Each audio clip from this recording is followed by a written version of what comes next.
have Dr. Benjamin Gross here presenting, and I will waste no more of anyone's time, and we will kick it over to him and look forward to hearing your thoughts. Well, thank you so much, and I appreciate everyone who's here today. I know we're often have a lot on our plates, and so I really do appreciate you sharing your time with me. And it's nice to be in a friendly audience. I can recognize all the names on the screen here. So thank you guys for all being here. Let me get my screen here, Sharon. And here I want to change my screen option. I don't want to share that way. Let me, it's we don't do a hybrid for a semester or two, and then you forget, wait a minute, I want to share a screen that way, not that way. Do it this, there we go. And then, okay, that will be, I think a little bit better. I'll be a floating head. I'll get myself a little smaller, perfect. All right, so I am presenting here today on utilizing interactive virtual simulations in an Introduction to the American Government class, which sounds extremely boring. And it's sort of, hiding in plain sight, I think is the goal actually of this presentation, because my hope is not to focus necessarily on the Introduction to the American Government, but sort of focus on applying this as a case study to something that could be brought out further into all our courses. And so my idea here is just looking at how we can bring interactive virtual simulations into our online class and using that Introduction to the American Government class as the case study for it. So what I want to do today as a roadmap is, start with some concrete areas, right? Or ideal digital tools, ideas that we may have for what we want. And it gets fuzzier as we get along, but it'll become clearer. But looking at some digital tools that might have issues, but then also looking at those digital tools with issues as opportunities. The idea of a SWOT analysis, and then a little bit of discussion of assessment, how I view assessment, and by no means how I view assessment is the perfect view or the correct view. It's just the idea of how I view it and how I use it then in these digital tools. And then perhaps the most useful part today for everybody is sort of the synthesis of the hours of work I've done for trying to find potential areas or hunting grounds to get these virtual simulations. And again, most of these virtual simulations or these hunting grounds are going to give you tools that are less than ideal, but there's actually some strength or some beauty in that these tools have some flaws. And of course, we'll have time for questions and discussion and conversation at the end, but please feel free anytime in the presentation to stop me, to ask a question, to engage in dialogue. By no means does this have to be a one-way form of communication. I'm much happier if we do have a conversation versus, I am somehow the knower and I'm teaching everybody. That seems quite ridiculous. And so look forward to having a conversation on this topic with everyone here. So I just want us to think a little bit about, like, what do ideal digital activities look like? Like, if you got to create something without cost, without time, without energy, you could just boom, it's on the spot. What would that activity look like for you? And so just take a second, unmute. Feel free to yell at me or write it in the chat here, and I can have those comments read. But what do you think an ideal digital activity looks like?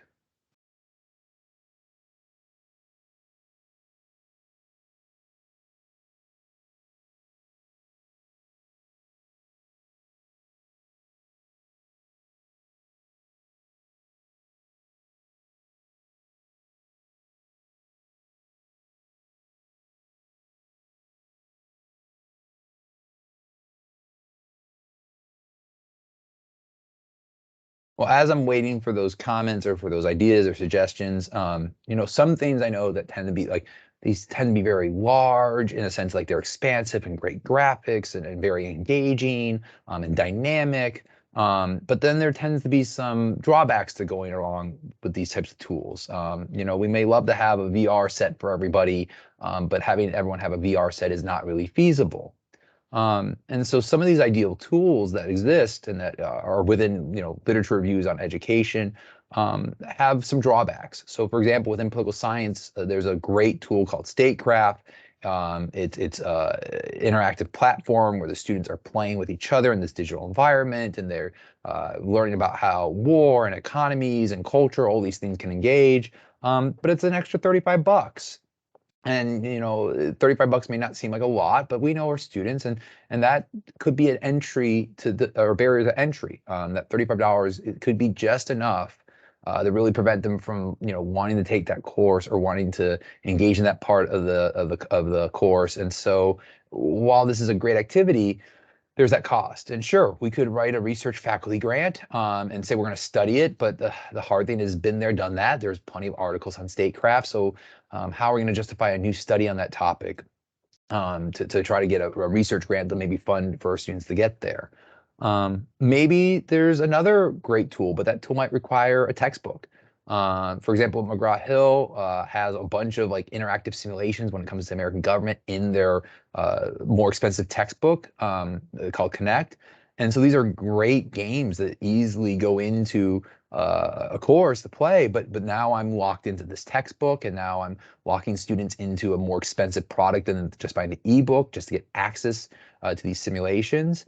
And so it's great now that we have this, but now I put an additional financial burden on the student, and now maybe I'm locked into a publisher that I don't want to be, or maybe my department, my program doesn't want to go with that publisher. And so while it has the tools, we don't want to go that way. We want to go with Pearson, we want to go with Sage, and so I can't get access to it. And generally, I think we like the idea of digital activities, digital tools that really integrate easily into our learning management system, right? Really easily into Canvas. So something like Labster. See, I know more than just political science, right? But something like Labster that can just integrate easily into Canvas. We don't have to, do a lot of work to build something. Boom, it just populates in. And so, often I think when we think about these ideal digital activities, we think about these things that are going to be really cool, but they tend to somehow have some type of drawback. And usually it revolves around cost. So that's sort of where I got started on this project. And this project actually predates the pandemic. This comes back to summer of 2018, coming out of the tornado and teaching online and realizing, look, I really love doing these in-class simulations, these in-class active learning experiences. There's got to be some way to bring that into the digital environment, even if I can't get access to these more expensive options or these flashier options that I think will just either add a wrinkle that becomes a little bit too much, or adds a cost that's too much, or sometimes maybe creates some extra headaches because now we are dealing with tech support in another line given another issue. And so that's where I sort of ended up with the island of misfit toys. These digital resources that have issues. And so one of the things, often I see is as I find a digital tool or a digital game, and it seems really, really interesting, but clearly there's a disagreement between the literature, between our academic fields, and what happens in that game, or what happens in that simulation. And so you're like, wow, this is so cool, and this has got awesome applicability, but it really doesn't understand this application correctly, or it sort of glosses over some really important things and simplifies in a way that shouldn't be simplified. And that may be the biggest thing that I notice with a lot of these tools, is that there's a lot of digital activities geared to younger audiences, right? To these, more K through 12, especially sort of that high school audience. And that's not who we're teaching, right? We're teaching college students. And so it's a cool resource and it's well done, but it's not for our audience. And then finally, right, these tools generally don't easily integrate into Canvas. They don't easily integrate into the learning management system. And so it's not just, click this button and it populates. And so there's these issues with these tools. But while there's these weaknesses, there's also a lot of strengths given these weaknesses.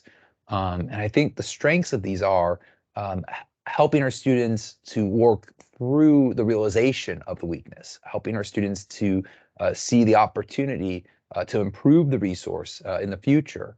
And so that's where I look at these resources that are out there, and instead of saying, oh, it doesn't work, or it has an error or has a mistake, that's actually an opportunity for learning.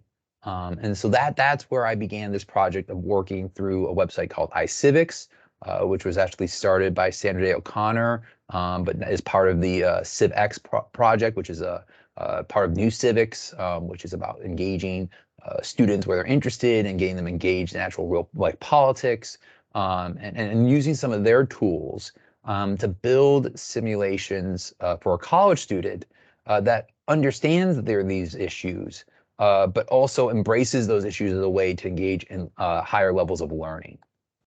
So I don't know if you're familiar with this. I'm not going to show the whole video, but the basic concept, and I'll show just the level 1, level 2. Wired went around and talked to multiple experts in multiple different fields, and asked these experts, can you explain a concept for a child, for a teen, for a college student, for a graduate student, for an expert? And I think just hearing into one of these for a few minutes helps to give the bigger picture of what I think we can do with these virtual tools, these virtual games, these virtual simulations that are less than ideal that exist here on this island of misfit toys. So I'll mute myself here for a second, and I'll hand it over here to Wire to show us a bit of what I'm thinking about as I develop assessment through these different tools.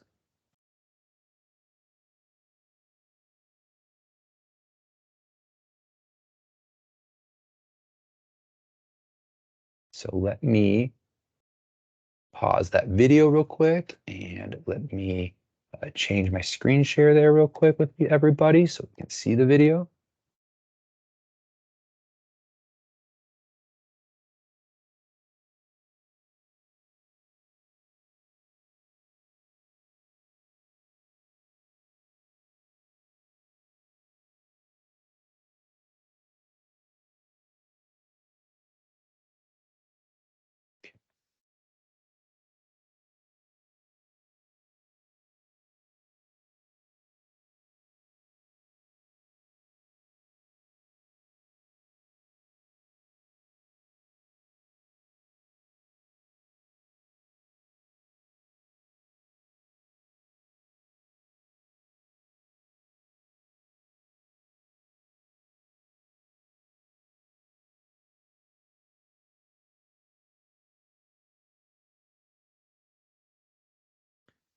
We're not getting the audio right now. Is there no audio coming through? No, I don't hear any. Okay. Let's see what's going on. I thought I had put my share on include computer audio.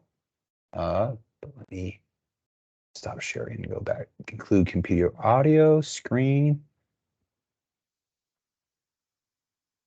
Okay. Let's do it. Difficulty. The internet is the most Audio coming through. Okay. Yes. Awesome. Okay. All right. Thank you for that. Hi, I'm Jim Carosa. I'm a professor at the University of Massachusetts at Amherst, and I've been challenged to describe the internet in 5 levels of increasing difficulty. The internet is the most technically complex system that humanity has ever built. The internet is a network of networks. It's a platform on which all of the internet applications that you've heard of can be built. Hi, it's really nice to meet you. What's your name? My name is Skylar. Skylar, we're here to talk about the internet, and I bet you must use the internet a lot, right? Yeah. What's your conception about what the internet is? The internet, for me, it's just something to use when I need, like, to search up something or Right?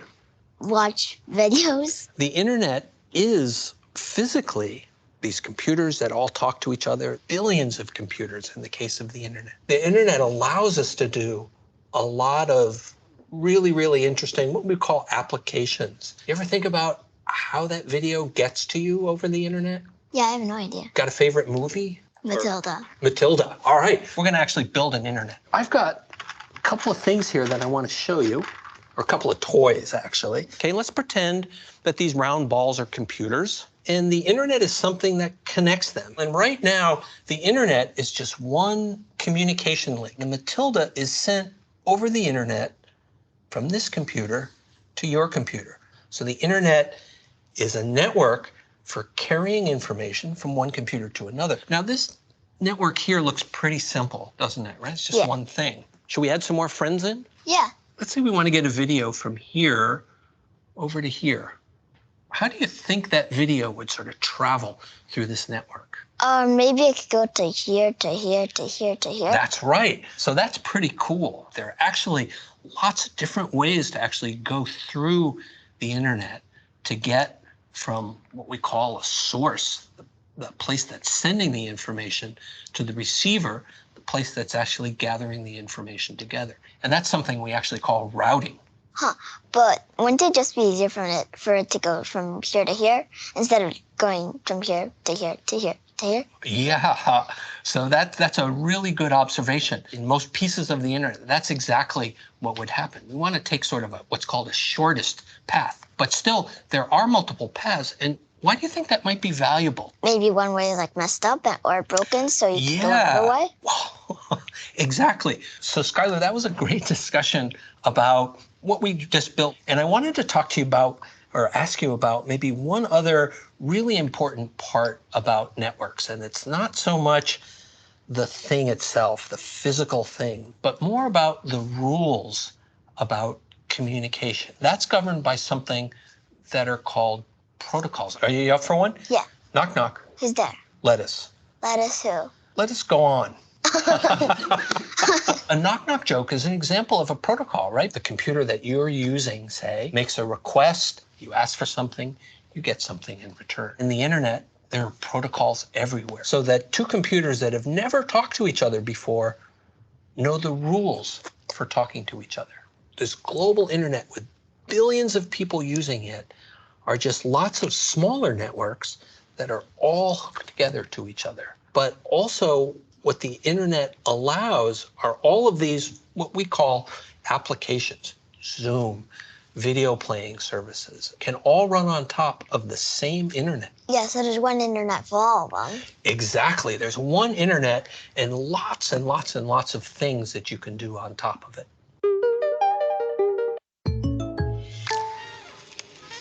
Here it goes. I talked. So you're a student in high school, is that right? Yes, I'm a sophomore. Uh-huh. Well, we're going to be talking about computers here today, and we're going to be talking about the internet. I always like to think of the internet by analogy to, say, road systems, for example, where you have, roads in your neighborhood, you have state roads, you have the interstate highway system. And so the internet is a lot like that. It's an interconnection of local roads, local networks, like the network in your house, for example. How does all of the networks in my house connect to all the city networks? That's my question. Wow, great question. Often it's a little blue wire called an Ethernet cable. So that cable is able to bring bits of information up into your apartment at, say, 1 billion bits per second. That's pretty fast, right? Literally a wire that goes between a box in your apartment, sometimes called a router, or a modem in your apartment that comes from an internet service provider, come into this first network, and then that network connects to another network, connects to another network, connects to another network. You could FaceTime somebody who's in Australia. You can talk to them at the same time and you're reaching the same signals. So how is it that it gets there so fast? We could talk about that by analogy to a road system. It's not just one big superhighway. It's a lot of smaller superhighways that are all interconnected. And those interchanges are what are called routers. That's where the links come together. You were talking about talking to a friend in Australia. So, it's coming in from the east coast of the United States to this router, and it's going out, say that router's in San Francisco, it's going out on an underseas cable over to Australia rather than in this direction up to Japan. So there is an underseas cable. The underseas cables are so cool. They're these big cables that are laid down by switches. They cross both the Atlantic, the Pacific, the Indian Ocean. So the underseas cables are how the networks in Europe, the United States, Asia are all connected together. How do you connect wirelessly? That's really what we call the first hop. It's like from your phone, from your tablet, from the computer that you're on. There's no cables coming in. You go over a wireless connection. Wi-Fi is the protocol that allows your computer to talk to that first hop router over a wireless communication link. And I was wondering how there's so many different movies or TV shows that you can download and they're all there. And if you just play it, it just knows what to play. But they're all in one spot. You said they're all in one spot. In fact, they're in lots of spots. in Netflix. And so most applications would like to connect you with a server that's close to you. Server is really just a big computer with a lot of memory, a lot of disks that store all the Netflix movies. And also so that you don't have to cross over too many internet links to get from where the server is to the TV or the device in your home. So when I'm watching Vampire Diaries in my house, how does it know exactly what to do without getting scrambled up? Another great question. There's a couple of things that could happen inside the internet. Information is sent in these little packets of information from the Netflix server to your display device. And literally, each packet that arrives says, this is the first packet for Jenna, this is the second, this is the third, this is the fifth, this is the fourth. And they're reordered for you. Matter of fact, your computer will say, using the TCP protocol to the server, hey, I didn't get packet 4. Can you resend it again and again? The Netflix server is very happy to send you packet 4 again. The other is the internet protocol. If you think about sending letters through the US Postal Service, how you've got an address on it. So every packet that flows from the Netflix server to you has an address on it. It says, this is going to Jenna. It's going to the what's called the internet protocol address of your device. Think of all the range of devices that are hooked up to the internet. Is totally amazing, right? Every single one of them has one thing in common, and that is they speak the IP protocol, the internet protocol. That was a great question. Okay, let me get back into sharing PowerPoint here.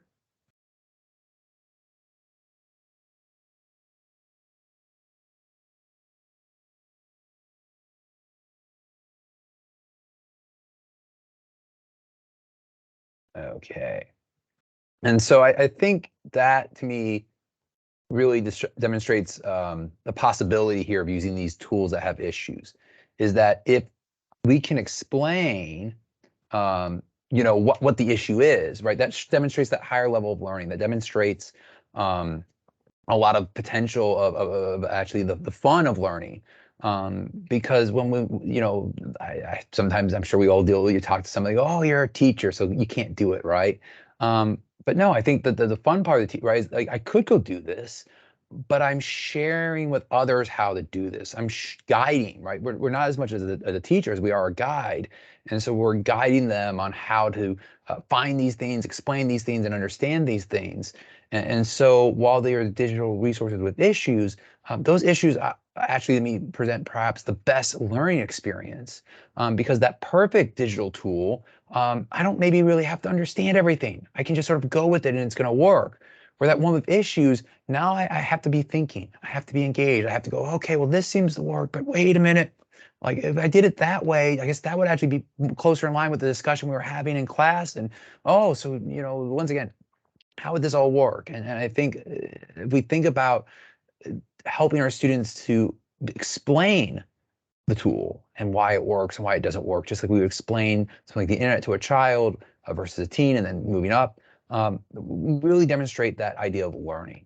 And so that's where I said this idea of the disagreement, right? Maybe they find an online activity, an online simulation, where there's a disagreement between the resource, that virtual activity, and the field.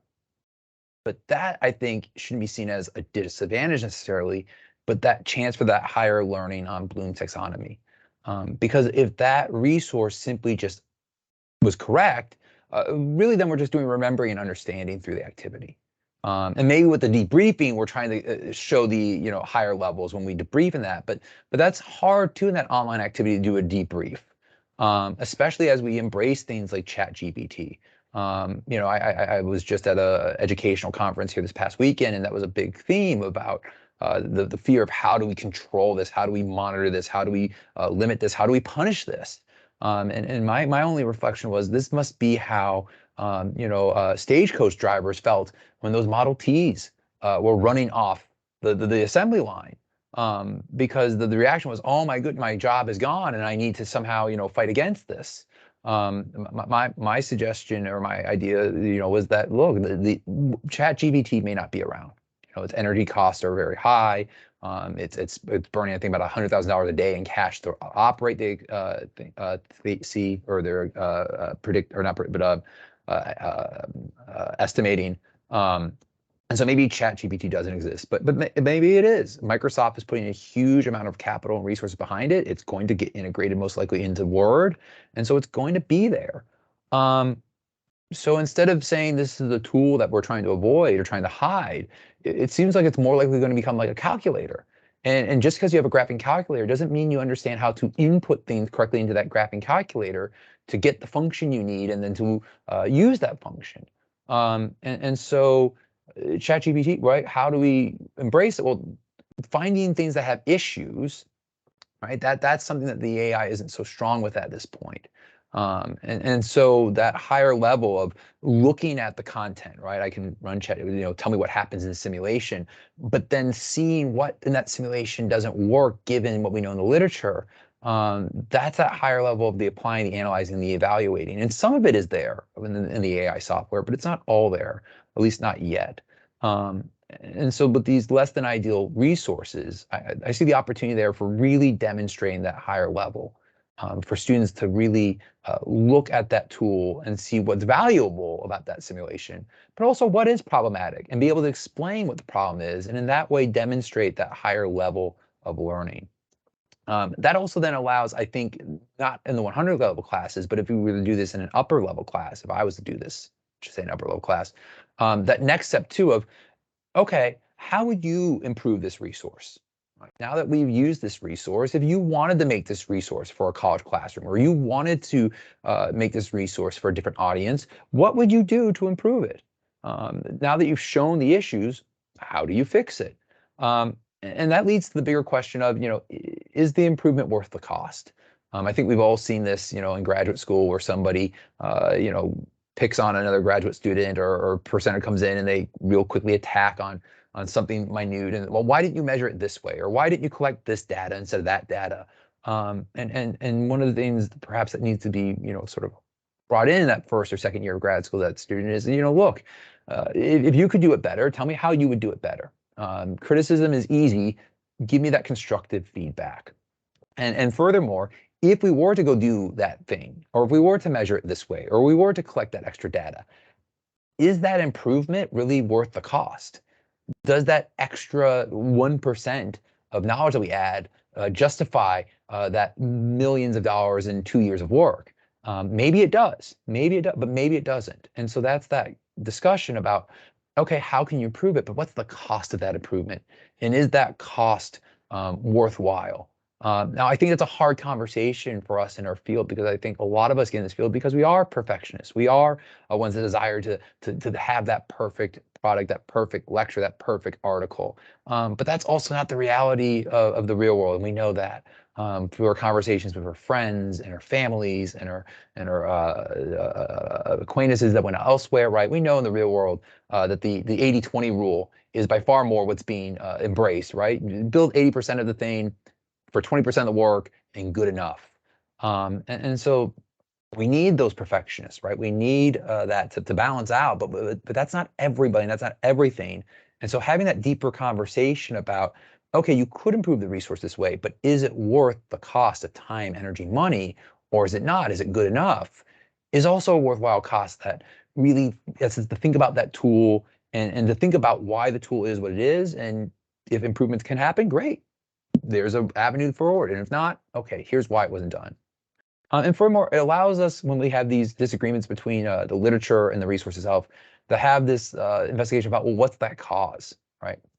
So is it something where this tool was state of the art 10 years ago, but since then we've had some interesting findings in the literature, and these findings have showed the need that this resource needs to be updated. Or perhaps this is the difference between the content expert and the content creator. The creators aren't always experts, and the experts aren't always creators. And so there could be a divide here. And sometimes I see this even with publishers, where the textbook is by a content expert, but some of the other content that assemble or goes around it, that it supports it, is more sort of user generated, or generated from those that are using the content, and they aren't perhaps an expert as well in that field. And so some of that support content is it's a little questionable. And so that's a great thing then to look at the disagreement there of, well, why in organizations, why in companies, why in society do we need both creators and experts? How can they converse with each other to not only share with each other, but to then share between their expertise and the content they're creating to educate the larger population? And so sourcing out what the cause of the disagreement is, by whether there could be others, I'm just giving you a few, of course, I think is another opportunity to really engage with that resource. Now, of course, another weakness issue I brought up earlier was that the intended audience is too novice, right? That it's meant for third graders, or it's meant for middle schoolers, or it's meant for high schoolers, and that this is a problem with the resource. And potentially it's a problem, but it also potentially see that flip side that's a strength. I think of judo always, right? Don't move against the motion, move with the motion. So one thing, this creates an easier entry point, right? If there's something that the students can easily engage with, because it's not necessarily at the college level, like the bar to entry is much lower. And we always know that that's an issue, right? Or A students and B, they're motivated and they're going to jump, but sometimes right, that they're not as motivated. And one way we can try to put that sugar before the wormwood is to create that easier entry point. And this also then helps to build that motivation of confidence, right? If you're able to jump into this thing and easily do, maybe there's some confidence you're gaining because, once again, this isn't trying to get me to a place right away. I'm engaging at a place that I already understand, or really hopefully am beyond. And so the application, that higher level comes later. So instead of that, I'm trying to build you up in the moment, you're engaging with the thing that you can already engage with, and then we're going to build up after that. And so I'm coming into that building stage with more confidence. I think this also allows for us to deal with the reality that our classrooms have a great academic diversity, which I think could be a huge strength, because once again, what we're really trying to do there is we're trying to work with a large number of people to bring them into education, instead of saying education is only for so many people that have completed these requirements. But as we also know, that can make the classroom very challenging when the classroom has a diverse set of educational background and experiences coming in. And so these easier games, or these simulations that are designed for a younger audience, allows me to find students that maybe need a little extra help, need a little extra assistance. Once again, this game is actually, I was hoping it was an easy entry point, but it's tough because I never saw government in high school. I never took that class somehow, or I never really paid attention. And so, okay, no problem. Don't beat up on your, this is just a sort of a check engine light now. And let's talk about how we can get back up to speed, how we can catch up here a bit, how we can build ourselves to where we expected you to enter in. I think the biggest thing that I try to do is I try to just make students aware that I understand this issue exists, right? I don't hide this from the students.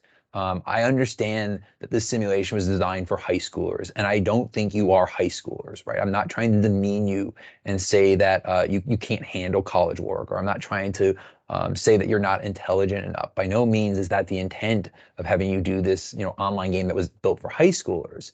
The intent is, again, as I point out on the earlier side, we're gonna, work with it and find what works and what doesn't work. But also look, this is something that hopefully is a bit more relaxing in a sense, more enjoyable, because parts of these things shouldn't be stressing you out or challenging you. Parts of these things should be built on information or experiences or knowledge that you have already come to school with.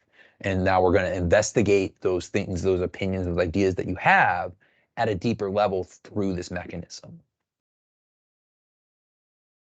Perhaps the hardest challenge with all these is the integration with the learning management system. Canvas has a lot of tools to try to make it look like it's integrated. So I just showed an example here of one discussion board, and I'm constantly trying to refine this and make this better, and I have some ideas going forward. But I screen scrape some images from the website, or sometimes like iCivics actually allows educators to download images and resources, and I build those into the simulation itself. If you click that image on my discussion board, it actually brings you to iCivics. So while I have the hyperlink right here to bring you, I also, if you just were like, oh, look at that cool, and click, boom, it's going to bring you there. And so I find, hyperlinking the text and hyperlinking images, help to feel a bit more like it's integrated into the learning management system, including a video that demonstrates how to access the tool, whether on the assignment that you build or on the discussion board that you build, or in an announcement. I always think tends to help too. And some of these tools even, if we want, we can come back. Some of these tools can even be embedded in the Canvas. And so that's what this hyperlink is. It shows you a video, YouTube video. It's about 6 minutes long that explains how to take one of these free sites and embed their games or simulations as an image, and then it exists actually in your Canvas discussion board or in your Canvas assignment.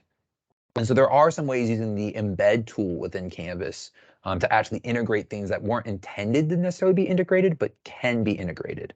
And the big thing that I sort of remind students here is there's always a cost, right? Like this was the economist class, that we took in undergrad, where like there is no such thing as a free lunch, right? If it's a free lunch, there's some cost, there's some opportunity cost there.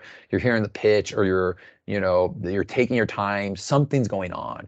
And so generally these resources have no economic cost, right? It's not going to cost a student any money, but we're going to lose some ease. And so that's just, once again, being upfront and honest. I've found a way where you're not going to have to spend an extra $35 to use this tool. But to do that, you're going to have to go to another website, and it will leave you off of Canvas. And then you're going to have to come back and, screen scrape or, save the picture that you completed it and post. And that's how we'll verify that you did it. But again, I try to show them that that's me trusting you too, that you're not going to go and have someone else play this game and then screen scrape the image. You're going to go do it yourself. And so while there's a little bit of loss of ease, I'm also trying to show you, while it's economically free, I'm also building trust with you here, that I don't need to build a system or have you buy into a system that's actually going to monitor you and ensure that you do this correctly. I'm going to trust you that you can use this free resource and bring it back into the LMS with us. So this sort of leads then into my theory of assessment with this. I think, once again, it was more my hard science background in my physics and math class, but I as an undergrad, I had this whole idea of, assessment is about normal distribution. And so I was in many of those classes where, if you were within that first standard deviation, no matter what, it was a C. If you were in between that first and second deviation above, it was a B, or if you're in that first and second below, it's a D. And if you're, beyond the second, it's an F. If you're beyond the second here, it's an A. And I was in those chemistry classes where it didn't matter necessarily that I got, A's on every test. If my peers were getting better A's, then I was a B in the course. And I remember, fighting tooth and nail for the final to make sure I just got enough to get an A in the course, even though all the work up to that point had been an A. And so that's one idea of assessment, right? Okay, here's your average, here's your above and below average, and here's your excellent, and those that fail to grasp. But I think when we take digital tools, digital assessments that have these issues, it actually opens up to produce a different form of assessment. And again, by no means am I saying this is the way we have to assess, or that this is the right form of assessment. I'm just saying this is the way that I've approached it. So I often think of, F as basically no understanding. You have a failure to understand, or serious, once again, just misunderstanding at that point. And so no real attempting of understanding, just sort of, empty engagement. And then the D is then some attempt at understanding. While it doesn't reach that level of Bloom's of understanding, it at least shows the attempt of this understanding. And so then average is that level of understanding, right? You remember, you can explain, you understand, but it's just that sort of average, that baseline. And I shouldn't say average because that's the normal distribution, but just sort of that foundational level of knowledge. And then B reaches up to the applying and analyzing level, and A is that ability to evaluate the information. And I think what I enjoy about using assessment this way is this, in a way, frees us from that normal distribution, but also still recognizes the idea of excellence. That if Bloom's taxonomy is about reaching the ideas of these higher levels, eventually being a creator, which I think is a graduate student idea, but for undergrad, reaching up to this idea of evaluating, then that's what A work should be measuring. And that may mean that 15, 20% of my class can be A because they can evaluate. That may mean, 0% of my class is A because they can't evaluate. I'm not grading you on some normal distribution. I'm grading on you demonstrating the ability to engage in these levels of thinking, these levels of explanation. And so that's how I engage with assessment, especially through these virtual tools. And so when I make rubrics, I sort of, I guess we call it gamify the rubric a bit. Instead of saying, this is what it is, I call them levels, and I award points for those levels. And I try to build in some buffering points too that give more of an advantage to the player than to the house, if I can use that analogy, right, to the student than to myself, to allow for, again, mix-ups can happen. So, like once again, the completion, the certification, the submission, completing all that with the simulation, 40% for reading at level 5. But for example, looking at points and times, because when they engage in these simulations through iCivics, at the very end, it generates them a certificate and says you earned this many points. And the more you engage, the more correctly you understand the simulation, the more points you gain, and it keeps track of your time. And so if there's a student that earns less than 2,000 points, because iCivics and my own data sort of has given ideas of where students should be hitting for these levels. So they're, in this first simulation, if you didn't earn 2,000 points, that really shows a failure to grasp the simulation, that you really didn't try, because really, as long as you read the directions and tried, you should reach that. And you spent less than 30 minutes, that really was that, F level, that no understanding. You sort of were just maybe in the game. Where, okay, the student, didn't earn 2,000 points, but they did at least hit that 30-minute mark, which iCivics thinks it should take 30 minutes at a minimum to complete the simulation. So they attempted understanding, right? They didn't get there, but they attempted it. Okay, here the student, right? I did it 30 minutes, and I scored in this range between 2,000 and about 2,500, just 1 point short. And that iCivics says, like, look, that if you got to about 2,400, that's showing understanding, that you get the basics of the simulation about how the Constitution was ratified. And so I'm even getting a little bit confident to the bottom part of that.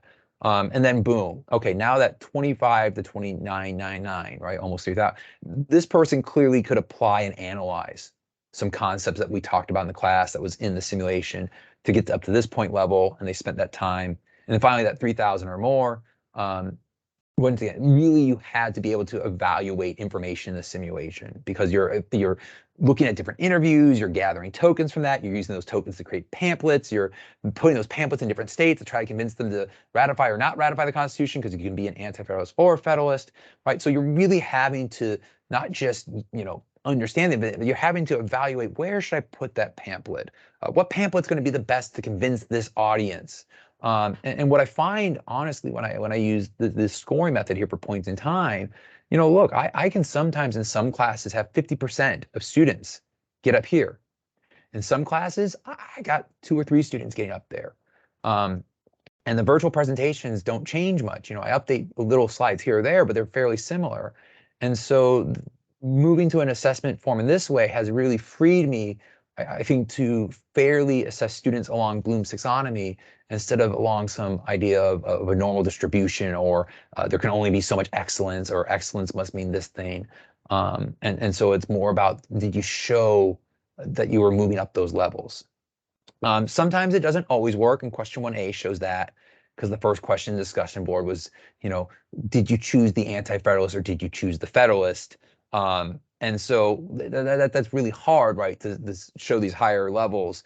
And so you can see, I try to find ways to make that fit. So, did you provide the correct answer, or did you provide the incorrect answer? Because if you said I was an anti-federalist, but you're a federalist, that's not so good, or not so well. But then, once again, so the idea of complete sentences and grammatical or spelling errors to show that idea between just, putting something in and moving up here and putting the time and effort in. But some of the other types of questions then, because I try to build 1 or 2, 3 questions out of one question, and scaffold and build up, right? Okay, now that you showed that you were a federalist, coming back here, I can show you, do you still support this side after the game ended, right? So now, you have to think about, okay, well, what were the Federalists in the simulation standing for? And I said I was a Federalist. And now that I've thought more deeply about that, you know what? No, I don't. And here's why I don't. And so again, that level 5, right? The student makes a subject response. The response provides specific examples from the simulation and from our virtual lectures or textbook, right? They're showing that they can apply that information, but then also evaluate that information to accurately explain why they would maintain that opinion or why they would change that opinion. And so I find that these virtual tools that have issues gear themselves sort of to this form of assessment, because finding those issues or building questions off of the experience, this one doesn't necessarily show the issue so far, but building off that experience, right, gears to this idea of building up to higher learning levels. Okay, perhaps this is mostly why you were here. And again, perhaps that's unfair of me to sort of have it as the teaser. While it was the first thing I sort of listed we were going to cover, it's the last thing I show you. But where can you find these opportunities, right? And I'm happy if anyone's interested afterwards to shoot this PowerPoint to you. It's got all the hyperlinks. I can just send you the hyperlinks. But I'm happy to send this work, to share this work instead of this just sort of being housed on my one device and kept lock and key. But there are numerous areas to do this. Merlot is probably one of the best spots. It's actually something that grew out in the late 90s out of California, about this idea of how do we find virtual tools and catalog them and use them in education. And so it's really become this large database of virtual games. And what's cool is you can actually find ones that are intended for a college audience, but you can also then find the ones that are intended for high school, middle school, elementary school. I mean, they have thousands upon thousands of resources, and it's not just simulations. I mean, it's basically any sort of activity or article or podcast or video that can be used for online education. And so this is a fantastic source, and I'm sure one that you all know. And it took me time to find because I am the political theorist, and we were never taught to teach online in political theory. What is online? We only have books. And so it was something that I had to seek and find out for myself.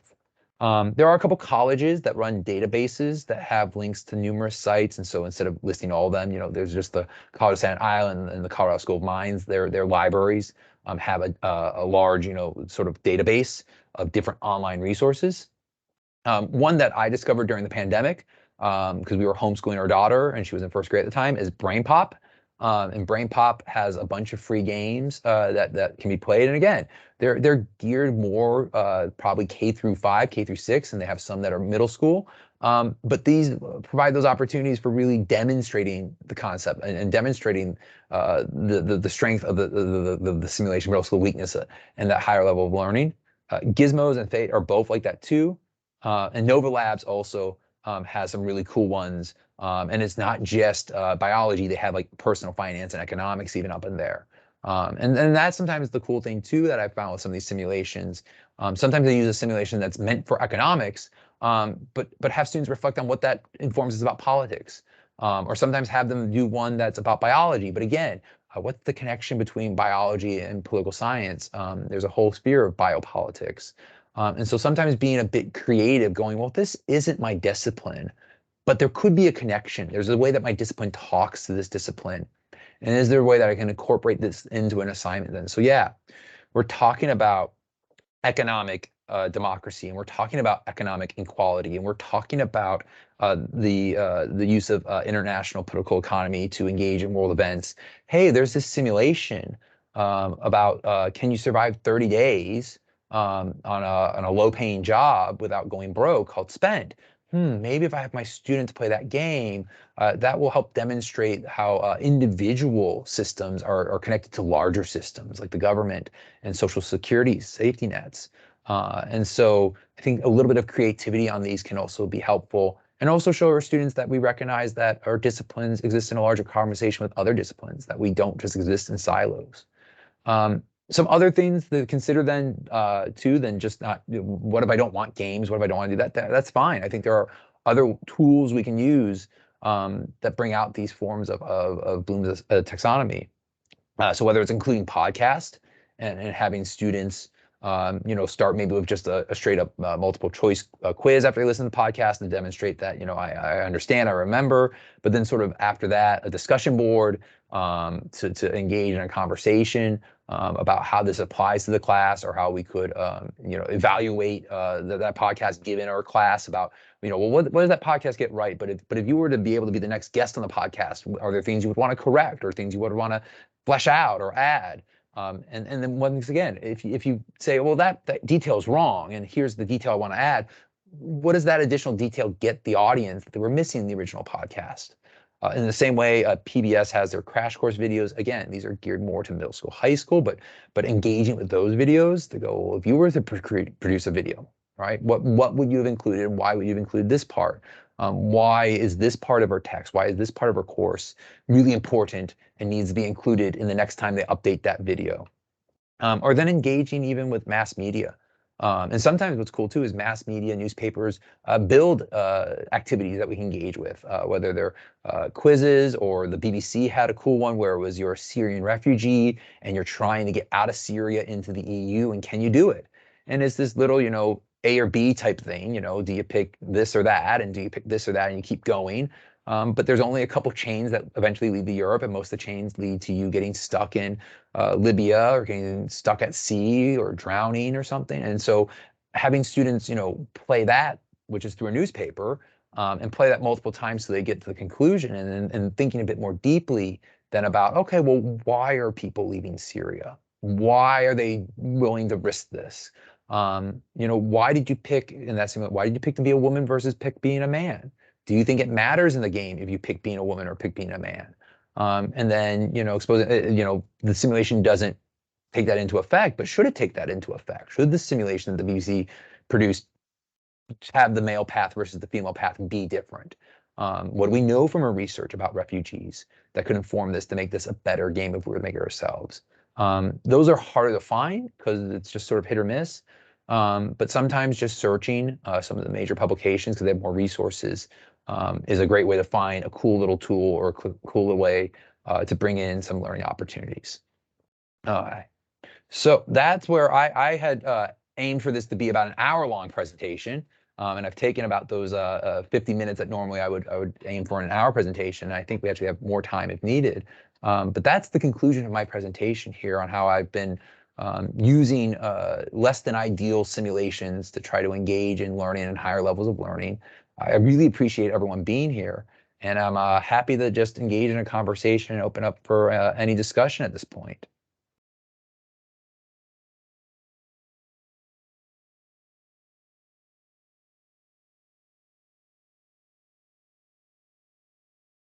Hey Ben, that was excellent. I saw that Kimberly Wickersham posted in the chat about sharing those resources. Is there any way that you could put that document with those hyperlinks or something in here? Yeah, I can put them in the chat that here. way we can all have access to it. Absolutely. I'll upload it right now into the chat here.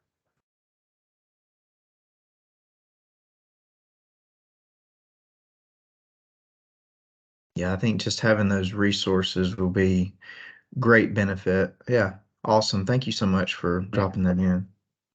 Absolutely, my pleasure. Oh yes, I totally get a VR tour of the historical sites. I think that would be fantastic. In fact, as I said, I was at this educational conference here this past weekend, and we were in DC, and that was one of the main things that a lot of people were saying was like, if you could find a way to, build a VR tour of the Capitol. And so people understood, like, there's all these buildings outside where the offices are, and you go under these tunnels, and that gets you here, and here's where, but then that was the next question. We're like, that's cool, but then how do we give our students the access to that, to have the VR tech?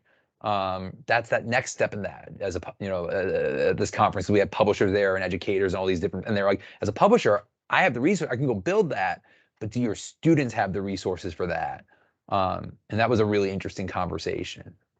Yeah, But and sorry. Sorry, go ahead. No, go ahead. No, I actually really wanted to, when I was teaching high school, I really wanted to introduce, because that's some of that stuff's already available publicly and free, but it runs into that cost of you were mentioning, with like the VR headsets being expensive, and then even I personally own a VR headset, and I thought it would be really cool to bring it into the classroom, but then it became the issue of we were just right after the pandemic, and how do I sanitize that? and how do I not get it destroyed? And then you have one headset for 30 kids in one classroom, and yeah, it's a whole logistical mess. It is. And once again, I imagine this is going to be something like what we see with now, Chromebooks in K through 12, right? 20, 30 years ago, it was this idea of, oh, could we just somehow do it? And now it's ubiquitous. Now it seems, no matter where you are, it's there. And so this is, I'm hoping something, once again, cost, scale, time, we'll figure that out. But in the current moment, I think you're right. It's just a challenge of access. There are, and I don't have it off the top of my head, but there are some software solutions that will do that as well without, you don't have the immersive experience of putting the goggles on. Um, but and I don't recall if there's a paywall or if there's some that's free out there, but basically you mouse around and you click almost like a video game. Yeah. Um, so you would have to have something like that to read the proprietary format for the VR. Well, that would be cool because, like, even the United Nations has a YouTube video where they bring you into the General Assembly, and you can click around right in the YouTube and view around 360, and so at least gives some idea of size, scope, location.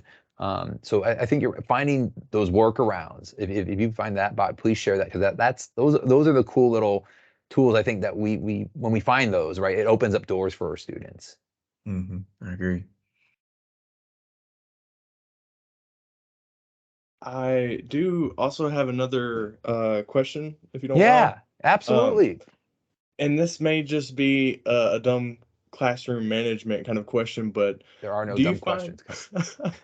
do you find it difficult to introduce technology into classrooms and then like have to come back to the real world and not and because I always struggle like not policing people and being overbearing with that and like trying to get everybody back. Yeah, no. I mean, and I think that's a good question. I mean, even when I would, let's say, not use technology, but use an in-class simulation. There are sometimes our groups when we get to that debrief section that are really great about coming back together, and we can debrief, and it's a productive. And there are other times where like that simulation has opened the door, and nobody wants to come back into the classroom experience of debrief. Like we're trying to get okay, everybody calm down, calm down. And so I think that tech is can be another component of that then too. Once we've broken out the cell phone or once we've broken out the laptop, how can we try to come back in? There's some ways I've seen people try to do that. Sometimes is once they embrace the tech. So set up like a classroom Twitter handle and have students like tweet things, right? And so that way, if they have their phone array out, they can tweet to the handle and here's what I'm thinking, and so that way the device is still out with them. Um, other ways that I've tried instead of just policing it is just, hey, look, part of the assessment of using the tech afterwards is the debrief. And if you don't do the debrief, if you don't put the tech away and then engage, you don't get the points. And then that's your free choice, right? If you rather at that point keep engaging with the tech, okay, that's fair. But then I'm going to have to, 30% of this is the debrief. And again, to me, that's not about policing at that point. That's about choice, because I'm not going to come over and bug you and intimidate you or interrogate you about why aren't you putting the phone away. The policy, it's in the syllabus. We mentioned it at day one. You're an adult. I respect you to make the choice that you want to make, so long as you're not affecting other people's learning. But I think that's what you said with classroom. I think that's the challenge in the sense of, I don't think any of us want the classroom necessarily to be authoritarian. At the same point, though, there needs to be boundaries, and so I can relate this to you from people who I know in the real workforce. My mother owns a mental health practice. They've been struggling to find competent counselors. They have, people coming in who have their master's degree, but they will sit on their phone while in session. And so it's like you got a person sitting next to you who's bearing out their problems, and here you are, you know, on Instagram or texting, and you can't do that, right? Or they have people who, want to come in and they're interns and just do homework for 8 hours and close the door and get paid 25 bucks an hour. And no, we aren't paying you 25 bucks an hour to do your homework for 8 hours a day.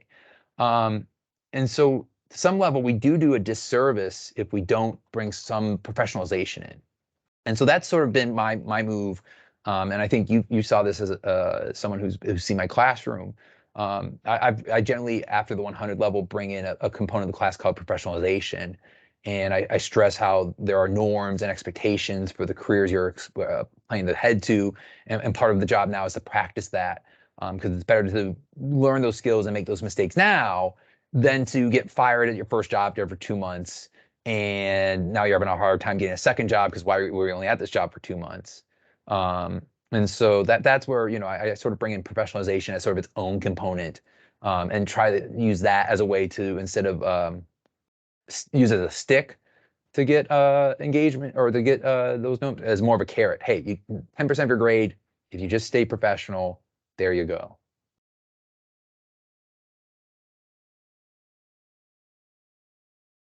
And I think it's just the three of us now. So Seth, feel free to just open up your channel and any questions you have. I did not to take over the question. Oh no, I don't think you sessions. take over the question part. I think you're an N of one. So I think if it is or it isn't at this point. Yeah. You are the spotlight, Seth. Yeah, So yeah. you're fine. No, I did have I don't really have my ear to the ground on Canvas and other learning management systems, but I was curious if you've heard any kind of rumors of them adopting any of these kind of games, or especially like online class simulations, especially as we go or transition more into online learning. Yeah, I don't know much about that end. Bobby, do you know much about that end, or? Um, I mean, we don't currently have anything as far as like that we're pushing that's going to be, gaming interactions. Our typical workflow is a professor, faculty member will come to us with an LTI. And an LTI is basically a plug-in into the LMS. And then we have our own SWOT analysis that Ben was talking about that we have to go through. And it's not just us, it's IT as well. We have to make sure things are FERPA compliant. So there's a whole list of things that we have to go through, and cost is another one of those as well. Um, so if a faculty member wants to have this integration, they find something that's free, maybe a rep has gotten with them or whatever, maybe there's even a low cost, then we start to go through that evaluation process. But it's nothing that happens overnight. As you can imagine, there's multiple departments that are involved in those things. But we are not currently working on anything of our own that we're just bringing in to like do any type of gamification and stuff. I know we do have some faculty that work on that as piecemeal, like within their own classes. And then we have some faculty that have even on specific cases have been able to get access to certain Canvas data that they can pull into a spreadsheet, and then the game reads something from the spreadsheet. So it can get fairly complex depending on your level of programming skills. Yeah, Did no, that kind of answer your question, Seth? Sorry about that. Yeah, no, it did. Thank you. Okay. no, I think that's the hard thing too about a lot of this gamification is something like Flipgrid, right? That's applicable across numerous classes and departments, and as far as a SWOT right now, like there's a lot of strength there. Something like iCivics for me, well, look, I mean, how many sections of political science? 100. So sure, you got 5 sections or 6 sections a semester, but is that really worth the cost of integration versus, hey, just click this link, it will bring you there and come on back? And I think that's the hard thing of a lot of this gamification, is that a lot of the centralized gamification is coming from publishers or from some type of major paywall. And when we find these free ones, it's just going to be really hard to convince how we could easily integrate it. But again, I think that's where the opportunity is. If you're just on, like, hey, it's free. And because it's free, you're going to have to do a little bit of work. I tend to find there's not much pushback or anger over that. Yeah, and what we run into on our side with a lot of the free stuff is sometimes it's not quite what it's billed as when a rep gets involved, and then when we start seeing what it really is, we have more questions that they can't answer. You also have security issues because if you're integrating into Canvas, we've got a lot of data there that could be mined for malicious reasons. So we have to make sure that we're kind of the keeper of the gate there. Which I appreciate. We need gatekeepers. Yeah, we need that. Seth, did you have anything else? No, I think you guys have answered all my questions today. Sure. Awesome. All right. Well, Ben, thank you so much. I'm going to go ahead and I will stop this recording and